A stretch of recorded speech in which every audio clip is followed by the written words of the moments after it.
Imagine a room where half the people are drowning, but no one is allowed to mention the water. That is the reality of modern finance. The media parades the $192,000 median American net worth as a middle-class victory. In truth, it means half the country will trade 40 years of their youth just to pay down debts, only to reach the end of their lives with less than that amount. To truly understand wealth, ignore that number. The most life-altering financial transformation doesn't happen at $192,000. It happens the exact second your net worth hits zero. Clawing your way out of debt to reach absolute zero is an atmospheric change. For years, your paycheck belonged to your past, consumed by interest before it even hit your bank account. When you cross into zero, you stop breathing exhaust and start breathing oxygen. For the first time, every dollar you earn actually builds your future. You are no longer trying to climb out of a pit, you are finally standing on solid ground. Yet society never celebrates this moment. Nobody throws a party when someone becomes debt-free. Nobody congratulates a worker for finally reaching financial surface level after years of underwater struggling. Most people skip right past the significance of reaching zero, because they have been brainwashed into believing that wealth grows along a smooth, linear ramp. They imagine a simple, predictable narrative. You work hard. You save a little money every month. You put it in an account. And eventually, through sheer patience, you wake up rich. That is a complete fantasy. Wealth is not a smooth, gentle ramp. It is a staircase built of brutal, structural thresholds. Every time your feet hit a new step on that staircase, the entire rulebook changes. Think of wealth thresholds like radio frequencies. A person with $5,000 in savings and a person with $5 million in liquid assets are technically walking around in the same economy. But they are living on completely different wavelengths. The opportunities available to them are different. The legal rules governing them are different. The tax codes applied to them are different. And the financial institutions they deal with operate under completely different protocols. When you cross certain financial markers, doors quietly unlock that did not even appear to exist on the lower floors. You gain access to specialized legal architecture, tax optimization strategies, and private asset classes. More importantly, you start dealing with professionals who suddenly treat your money as something to be optimized rather than something to be drained through hidden fees. If you do not understand these frequency shifts, you can end up trapped in one of the most painful paradoxes of the modern economy: earning 6 figures a year, owning nice possessions, maintaining a respectable retirement balance, and yet living with the exact same constant background financial panic as someone living paycheck to paycheck. Income creates temporary comfort, but only liquid assets create permanent freedom. They are two entirely different animals. Charlie Munger, the late vice chairman of Berkshire Hathaway, once delivered what remains the most brutally honest piece of advice in the history of personal finance. He stated plainly that getting your hands on your first $100,000 is a nightmare, but you simply have to do it. He didn't care if it meant walking everywhere instead of driving, eating cheap food, or cutting every unnecessary expense out of your life. Find a way to get to $100,000. Many people misread Munger's words as an endorsement of endless self-deprivation. He wasn't preaching morality. He was describing raw arithmetic. The first $100,000 is an agonizing grind because your money has zero muscle power yet. At the start of your journey, you are the sole engine powering the entire vehicle. Imagine starting from absolute zero and committing to invest $10,000 every single year into a simple, broad market index fund returning an average of 7% annually. To hit your first $100,000, it will take you roughly 7.8 years. Those 8 years will feel brutally slow. You make sacrifices, you skip trips, you pack your lunches. And when you look at your account statement at the end of year 3, the growth looks pathetically small. That happens because during those early years, roughly 85% of your total net worth comes directly out of your own blood, sweat, and labor. The market is barely contributing anything. You are pushing a stalled, multi-ton vehicle up a steep hill entirely on your own strength. Then, right after you cross that six-figure mark, the laws of physics begin to work with you instead of against you. The flywheel starts to spin.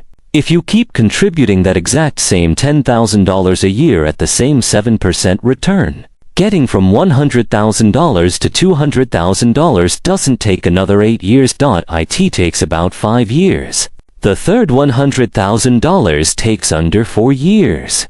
And by the time you are running the final stretch from $900,000 to $1 million, that final six-figure jump occurs in a little over 12 months. You didn't get 8 times smarter, you didn't work 8 times harder. The math simply shifted from manual labor to automated compounding. A $100,000 portfolio earning 7% generates $7,000 a year in growth without asking for your permission, without requiring you to clock in, and without taking a single sick day. Your capital becomes an employee that works 24 hours a day, 365 days a year. This is where the average working-class saver triggers their own downfall. After grinding for 6 or 7 years to reach $100,000, a dangerous psychological switch flips inside their brain. They look at the six-figure balance and think to themselves, "I've worked so hard, I deserve a reward." That single thought has destroyed more wealth than market crashes ever could. Consider a 34-year-old who finally hits $100,000 and immediately rewards himself with a $65,000 luxury truck and a high-end apartment. His savings rate plummets. 4 years later, his portfolio is completely stalled. The market didn't fail him. He dismantled his own compounding engine just as it gained momentum. When you hit your first milestone, your job is not to celebrate, it is to keep your head down and let the math work. As you approach the $500,000 mark, the game shifts from pure survival to strategic leverage. A $500,000 portfolio can safely generate $20,000 to $40,000 a year in passive cash flow. While not lavish, it triggers a massive psychological transformation. The true utility of money isn't buying luxury goods, it is buying control over your time. A worker with zero savings is trapped by absolute necessity, unable to refuse unreasonable demands or walk away from an abusive manager. Capital changes that.it is the ultimate tool for asserting your autonomy. Contrast it with someone who has $500,000 sitting in liquid index funds. When their employer demands something unreasonable or threatens their job, they don't panic. They don't experience that sick, gut-wrenching dread in the middle of the night. They know mathematically that they can cover their basic living expenses for years without taking a single dime from anyone. That knowledge transforms their posture, their voice, and their choices. The ability to say a calm, firm no and walk away from a toxic situation is the single greatest superpower a working person can possess. However, many people who reach a $500,000 headline net worth fall directly into the liquidity trap. According to broad data from the Federal Reserve, home equity accounts for anywhere between 59% and 73% of total net worth for middle-aged American households. A homeowner might proudly declare at a backyard barbecue that his net worth has hit $500,000. But when you look closely at his balance sheet, $380,000 of that wealth is tied up in the wood, concrete, and roof tiles of his primary residence. You cannot buy groceries with a kitchen island. You cannot pay a medical bill with a garage door. Home equity is trapped capital. You cannot pay bills with a roof. A $500,000 house is simply a place to live. But a $500,000 portfolio is a machine that pays you to live. The $1 million milestone has also shifted. While 18% of American households are millionaires on paper thanks to home equity, only 2.2% hold that wealth in liquid, investable assets. That massive gap is the difference between a vanity metric and actual financial power. Hitting $1 million in liquid capital legally makes you an SEC-accredited investor. This unlocks private, exclusive markets because the government assumes you have the cushioning to absorb heavy losses. But crossing this threshold also introduces the industry's apex predator, the 1% advisory fee. To understand this threat, look at two 42-year-old investors with $280,000 saved. Daniel takes a ruthless, unemotional approach. He spends 15 minutes logging in, bypasses the expensive sales pitches, buys a low-cost index fund with a tiny 0.04% fee, automates his future contributions, and walks away. Marco wants to feel like a high-net-worth individual. He hires a professional wealth manager who operates out of a sleek downtown office, wears custom suits, and calls him twice a year to review his tailored portfolio. The cost for this high-touch service is a standard 1% assets under management fee. Marco thinks to himself, it's only 1%. Who cares about 1%? On a $100,000 balance, one is just $1,000 a year. It feels like a minor expense for peace of mind. But financial FEs do not operate in a vacuum. They compound destructively over time. Fast forward 30 years, assume both Daniel and Marco reach a $1 million portfolio, and both of their underlying market portfolios generate an identical gross annual return of 7%. Daniel, paying his tiny 0.04% expense ratio, watches his $1 million portfolio compound over 3 decades into roughly $6.79 million. Marco, paying his advisor a 1% annual OM fee, sees his identical $1 million portfolio grow to only $5.74 million over that exact same 30-year window. The difference between Daniel and Marco is more than $1,050,000. Think about that number. Marco didn't lose $1 million because he made bad stock picks. He didn't lose it because he panicked during a market crash. He lost a massive 7-figure fortune purely because he paid a guy in a suit to do something he could have set up himself in 15 minutes on his laptop. Every single dollar extracted in advisory fees is a dollar that stops compounding forever. The financial advisor's marketing brochure promises to protect your wealth, but the cold mathematics show that they are systematically constructing their own wealth using your money. When your net worth scales into the $3 million to $5 million range, the core purpose of money undergoes a radical shift. The game is no longer about generating cash flow to pay your monthly bills. At this level, human labor becomes entirely optional because capital generates far more income than most jobs ever could. At a standard 4% withdrawal rate, a $3 million portfolio generates $120,000 in annual income without depleting the base. A $5 million portfolio drops $200,000 a year into your lap in perpetuity. For almost any family in the modern world, that represents absolute, undeniable financial invincibility. Yet, a shocking number of people who reach $5 million still wake up in a cold sweat worrying about money. This happens because wealth is ultimately a psychological game governed by relative comparison rather than absolute numbers. Human beings rarely compare their lifestyle downward, they almost always compare it upward.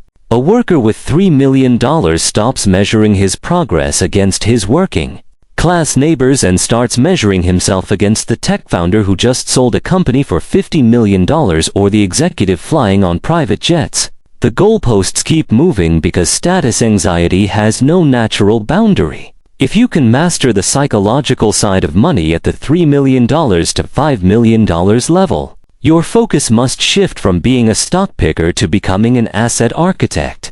At 50,000, your main concern is finding ways to increase your savings rate and get better returns.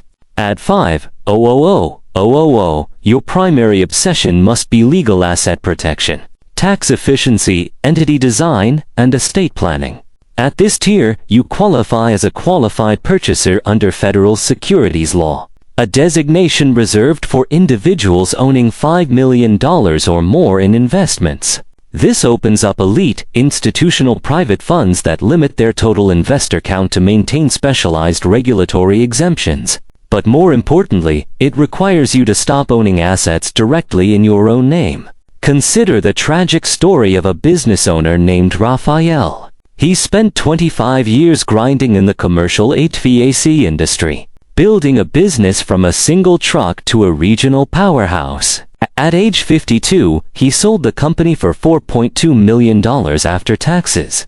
He felt like he had officially won the game of life. He handed his liquid windfall over to a broker, moved to a coastal community, and spent his days playing golf.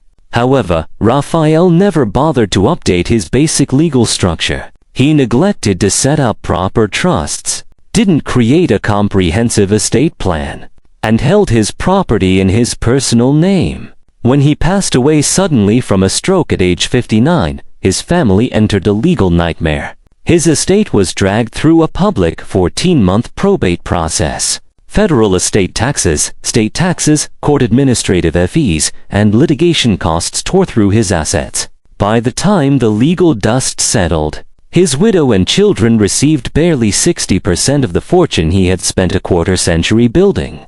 Raphael was a master at acquiring capital, but he was completely illiterate when it came to constructing the architecture required to shield it. High market returns cannot save you if your legal framework is broken. Above the $10 million threshold, and especially as you approach 30,000, you enter the territory of ultra-high net worth. This microscopic fraction of the population controls nearly a quarter of all the financial assets in the nation.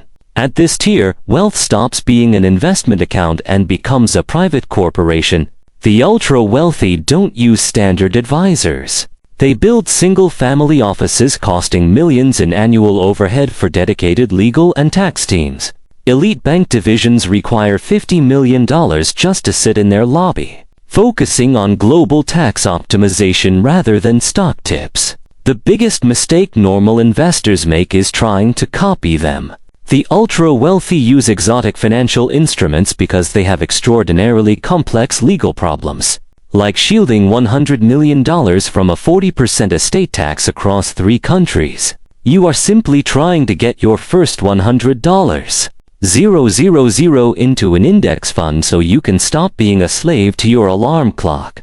Do not use a billionaire's survival guide to solve a working-class accumulation problem. Building permanent wealth requires executing a boring, repeatable strategy matched exactly to your stage. If you are under 100,000, stop looking for secret shortcuts. The stock market cannot save you yet because your capital base is too small. Your only job is rob brute force. Increase your income ruthlessly / non-essential expenses, and push your savings rate to the absolute limit. You must be the engine. If you are sitting between $100,000 and $500,000, transition your mindset from offense to defense. Stop paying unnecessary middleman taxes to the financial industry. Audit your 401k and brokerage accounts today. Purge any fund charging an expense ratio higher than 0.1%. And maximize triple tax advantaged accounts like Shaw's and Roth IRAs. Put your money into simple, broad market index funds and let the mathematics of compounding do the heavy lifting. If you are approaching or crossing 100,000, protect your velocity. Fire any wealth advisor who extracts a percentage of your assets simply to place your money in standard funds you could buy yourself. Demand clear, structural value or keep your money in your own hands. The ultimate purpose of money is not to buy status symbols to impress people you don't even like. The ultimate purpose of money is to buy your time, your autonomy, and your absolute freedom. Building wealth is not an act of magic. It is the steady, mathematical consequence of choosing long-term freedom over short-term comfort. One type of person constantly interrupts their own compounding process to chase trends, upgrade their lifestyle, and show off to strangers. Another type of person does something far less glamorous. They stay disciplined. Minimize fees, ignore the noise, and let the machine run. In the beginning, you must be the engine that pushes the machine up the mountain. But if you refuse to sabotage your own progress, there comes a day when the mountain flattens out. The machine turns around, and it starts carrying you for the rest of your life. The mathematics are completely clear. The only question left is whether you will spend your life working for money, or if you are ready to build the engine that forces money to work for you.